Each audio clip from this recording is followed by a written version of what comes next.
iOS 13 was announced at WWDC in June, and now most people have access to the public beta. However, not everyone wants to go through the hassle and install the beta or don't want to cripple their main phone. This is William from Wink Tech, and in this video I'll be talking about the top 5 features of iOS 13. For those of you who may not know, iOS 13 is available as a public beta, which means you must be signed up for the beta program and have your device enrolled to install the beta. Having the beta on your iOS device basically means you can test out the new features and report any bugs with the built-in feedback app. Although you can install it, I wouldn't recommend for people who only have one iPhone, as the beta can have bugs and be somewhat unstable and hinder your ability to use the device on a daily basis. It also requires backing up the phone to iTunes with the risk of data being lost somehow. If you have an extra iPhone lying around and want to mess around with the beta, then that's great, but iOS 13 only supports the iPhone 6s and above. Alright, now that we have that out of the way, let's talk about some new features. The first feature, and the one I was most excited for, was dark mode. Nearly everyone anticipated this feature considering that the previous release of macOS, known as macOS Mojave, introduced a dark mode for the UI. Personally, I love when apps and software have dark modes because it's easier on the eyes at night and just looks really cool in general.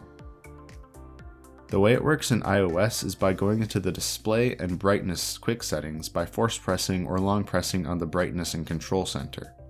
After that, you press the icon that is labeled dark mode or light mode. The UI switches to either theme, including the wallpaper if you're using the new iOS 13 wallpapers. Dark mode affects nearly every aspect of the native UI, including apps such as settings, reminders, notes, and many more.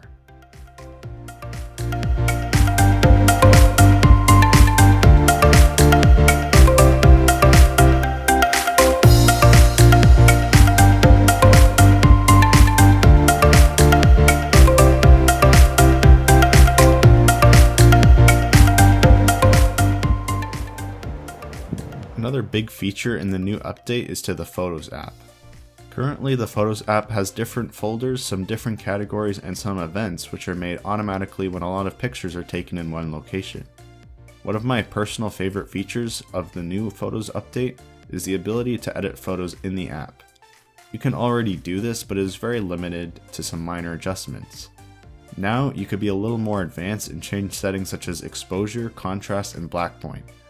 The adjustments are also laid out much nicer, also similar to Lightroom, which is my personal favorite mobile editing app. The next big change was to the Reminders app, which, I'll be honest, I don't use much. Although this new update has encouraged me to use a little more and organize my day a little bit more, the major changes were to the look and feel of the Reminders app.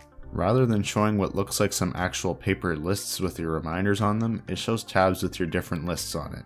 By default, it includes home, work, and family reminders if you have that set up, but you could also make custom lists if you wish. In general, the UI is much cleaner. You can use different icons with custom lists to separate them. Overall, the revised Reminders app is cleaner, more fun, and more focused on organizing your reminders. Moving on is Shortcuts app, which is now significantly easier to use and an included app.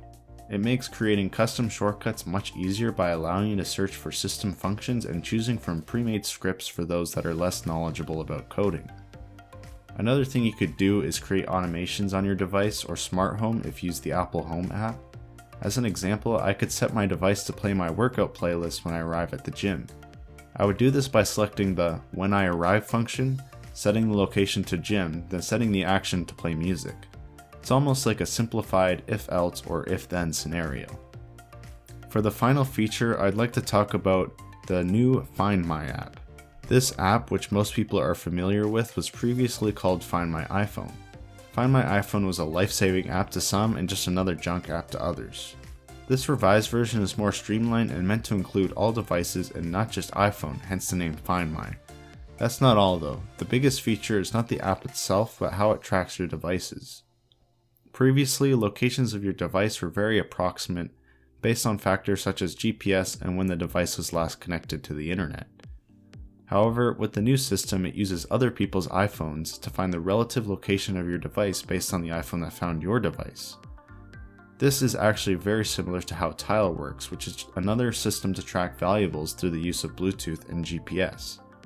Additionally, MacBooks will send a sort of beacon to other Apple devices to let them know where it is, and will remain locked until the owner finds it, which is an absolute lifesaver to anyone who has ever lost their device. All in all, it gives another layer of peace of mind to Apple users and another reason you can benefit from the Apple ecosystem. This iOS update may not be the most exciting for some people, but with some nice new features and performance updates, I would say that it is a must download for supported devices when the final version is released in September. Do you have the beta and have encountered any features that you like? Be sure to let me know in the comments down below. If you enjoyed this video, hit that like button and consider subscribing for more videos like this one. Anyway, this has been William from WinkTech, and I will see you in the next video.